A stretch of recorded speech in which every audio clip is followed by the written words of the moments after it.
Do you want early access? Do you want uncut reactions? If so, then check out our Patreon. Link in the description down below.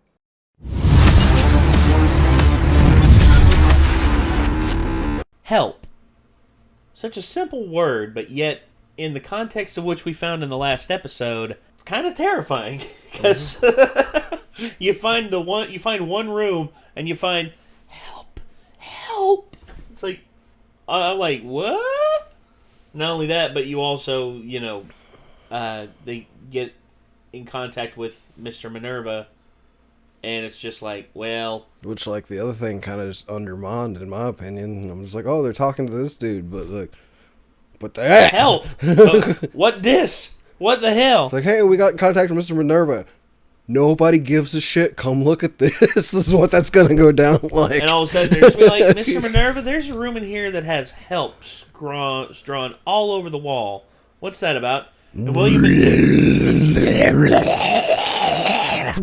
The walls start to bleed and cry. Like. Yeah, and then William Minerva's just like, you've been met with a terrible fate, haven't you? Yeah.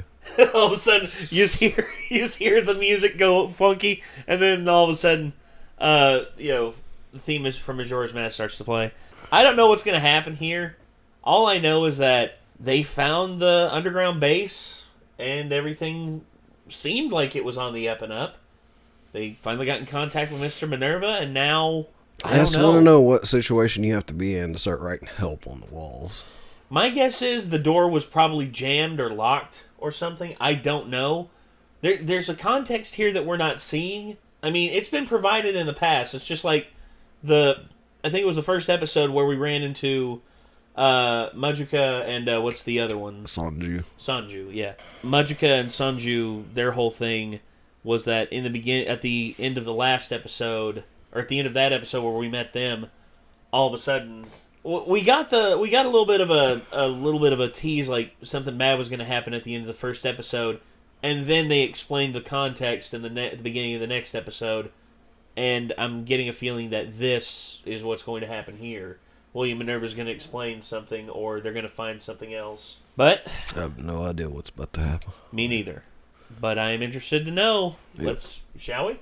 Yep. All right, here we go.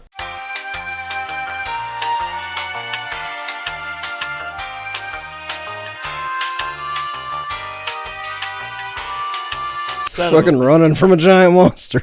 Yep. Oh, the more they change, the more things stay the same. And good lord, man. I mean, can't have a break, can they? No. Damn. Right when they had... It was intense. Dude. They got raided, man. What do you expect? They got friggin' like... Oh. Yeah, I didn't expect dudes with guns to come after them. Like, that's fucking terrifying. Well, what are they supposed to do you against gotta that? think, there has to be a reason why the monsters don't go out into the desert like that. Yeah. I don't know why. Maybe there's something... Maybe they're unable to survive out there for that long? I don't know. But, Jesus.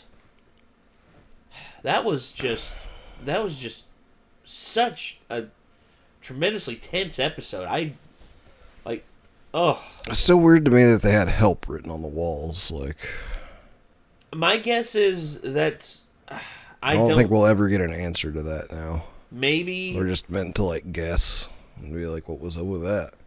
It's like all the other names of the people before them were written on the walls, like the kids before them. And then with the diary, it's like, yeah, I'm going to try to get to the human world. Everybody else is gone. Like, why would everybody else be gone? You know, like, what happened? I don't know. So maybe we'll get an answer, but, like, they just left that bunker, and they can't really go back to that bunker, so I don't know how we'd be given an answer to that. Well, I mean... At least unless they meet the person who used to be in there, like the last one that wrote that journal at some point, and they explain a flashback of what happens. Well, and also this episode we got pretty much we found out that William Minerva is a pseudonym for James Rutry. Yeah, who is probably dead. I would say so. Either he's dead or he is somewhere else. They said they found him out as a traitor, so I would say he's dead or he had to flee. And if he had to flee, then who knows? Yeah. But yeah, I'm 100% sure what they told her. I was like, if I were her, I would be like, I want one more thing. I want Ray to be able to come with me. And I'm almost certain that's what he told her, because that's the one thing that I feel like would make her 100% on board, which is like, yeah, I'll get every single one of them back if I can leave and take my son with me. Yeah, fuck it. Yeah. Like, fuck the rest of those kids, basically. Is that what she's thinking right now? Oh, well, not only does she get her freedom, but she also gets her son's freedom. Mm-hmm. I mean, something she thought would never be possible. So. Exactly, an like a full. She's not going to be able to turn that down. Now she's going to become the antagonist again for the rest of the season, if not the series. Yeah, she's going to be their nemesis pursuer, essentially. So basically, they remove the device from her heart, and they pretty much release her from Gracefield, which if I were her, I wouldn't even trust them. But I wouldn't either. In all honesty, I would not know what to make of it. Sounds like something they'd tell you just to get you to go do what they want you to do, and then they'd kill you as soon as you get back. Well, yeah, as soon as they get back, as soon as she gets back and she presents them with the children, all of a sudden they stick the flower right in her back. It's contradictory to an extent. You know how valuable the top grades are to us, and yet we're just gonna give you one of them and let that kid go. Like, with you, yeah, not likely. No, that's too valuable to them. They're gonna betray the shit out of her as soon as she gets back with them. Extremely unlikely. And I know for a fact that the monsters have no allegiance to anything except for their own sick whims of just eating the children's brains. Mm-hmm. Which, Jesus. I mean, they're going to take all the kids and they're going to kill them. Like Don, Gilda, like Dominic, all the young ones. They're just going to straight up have them killed because they already know. Yeah, it would be too... I would say, like, like Emma and... I would say maybe Don and Gilda. They'll probably be...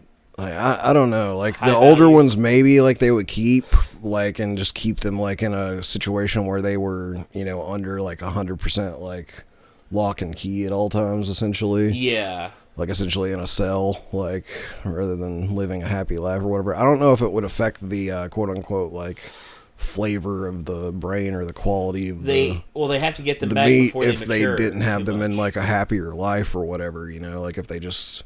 Because there's got to be a reason, like, they keep them like they do, like, on a farm, not knowing what's going on, like... Yeah. I mean, I guess the main reason is so they don't attempt to escape, but they could easily just have them in chains constantly if it didn't affect the quality, like... Well, I think... it deals with a lot with mental maturity, because the thing with these monsters is that they value brains that are like, more up in high intelligence. For instance... Norman, Ray, and Emma. They were considered, like, the big three. And I suppose, like, knowing you're being bred for meat, like, would, to an extent, like, keep you from wanting to cooperate with actually learning and becoming, like, that this grade. Is why now they've proven that, without a shadow of a doubt, those, like, cows that are on, like, beef farms that they're kept inside and fed, they're done nothing but fed all day, and they don't free graze or aren't grass fed, then it is shown to affect lesser the meat. Quality meat. Well, no, not just lesser quality. It can actually, like, the hormones that release into the beef and actually can make human beings sick. It's actually been shown that enough of exposure to that can actually make human beings sick. And that's why, personally, I have family members who do grass-fed beef, and, they raise their own cattle, and they allow them to graze freely on their land and everything. And, whenever the cow reaches maturity and, gets up there in age, then comes the time. I mean, effective slaughtering versus mass slaughtering these animals, I mean, whenever you have them all bundled together, and you're, like, cracking whips and, like whistling and, like, spurring them and all that, they're in fear for their lives. But cows that actually are out in the fields and, live leisurely lives all the way up until that point, that could actually be seen as a parable for what's going on here. Because cows, as much as we know about them, cows are not fully sentient creatures, that they don't have higher brain function or problem-solving capabilities. But they do experience basic functions. Have you ever seen the videos of the cows who actually get to go outside for like the first time in their entire lives? Have you ever seen that video? Mm-mm.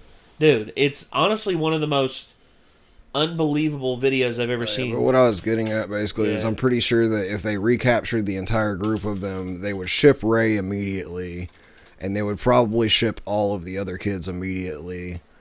Phil might even have already been shipped if they found out that he knew, but hopefully he's smart enough that they didn't find out that he knew anything. Yeah. So he's probably going to be the only one safe, like, in that situation still. These are... whereas, like, the other kids, like the younger kids that are with them, they'll probably just go ahead and ship them as is, like, just to be like, we had to get rid of them. They were too risky. But these are cows who... Like, Emma's the only one I think they would probably keep just long enough for her to reach the age that they wanted her at and then ship her to. Like, and I think they would probably keep her in, like, a lock and chain situation and just be like, she was high grade enough already at this point. Yeah. Like, we're just going to let her reach the age and ship her then and just not give her contact with anybody else until then. So it would be a bad situation, I feel like. Oh, yeah. So I feel like that would be the thing is, like... If they all get captured, Emma's probably going to be the only one in any sort of situation to try to save any of them, like, and, like, you know, throw a monkey wrench into the plans of what they're going to go through with, most likely. Well, yeah, I don't know. First time in 6 months. Yeah, they hadn't seen grass in 6 months. This is their reaction. They let them come outside and watch what happens. They're scared at first. And then they're just like, wait, grass? Grass? Grass? Oh my gosh! They're just like, oh my gosh! Oh my gosh! Grass! Grass! The outside world! Holy shit!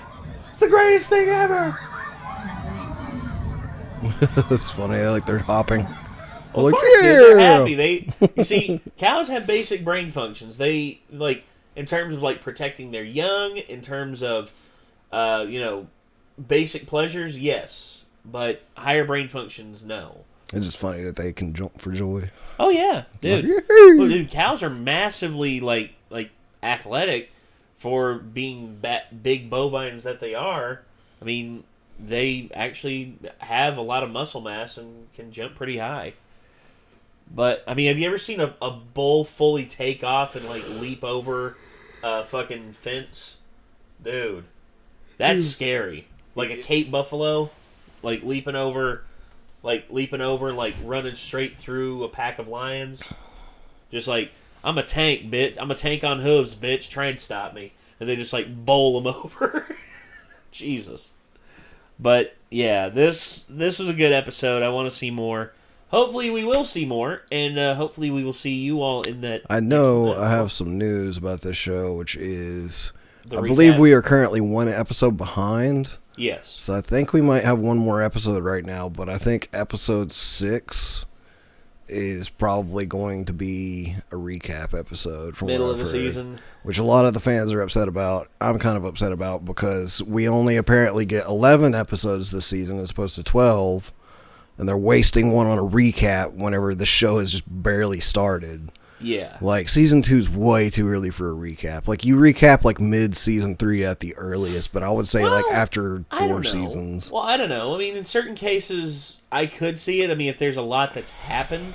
For instance, Goblin Slayer. First season of Goblin Slayer, the one right before the finale was a recap episode. Yeah. But there was a lot that happened. I still feel like it was slightly unnecessary, though. But for some people out there, you know, there was still a lot that happened. And I think that could have been, like, a good way to bring everyone back up to speed. I feel like at most you should do one every 2 seasons. Like, yeah, I think you like, could you know, like a recap episode, like, at the end / the beginning of the 3rd season. Like, end of the 2nd season / beginning of the 3rd season. Or as, like, a pre-tease for the season coming up. Release it like 3 months beforehand in the now, season if there were 13 episodes in this season, I would be like, okay, like whatever if they do a recap. But the fact that not only were we already cut one short from last season, but then we got cut another short with a recap episode is really kind of disappointing. Know what I mean? Yeah, I get what you're saying.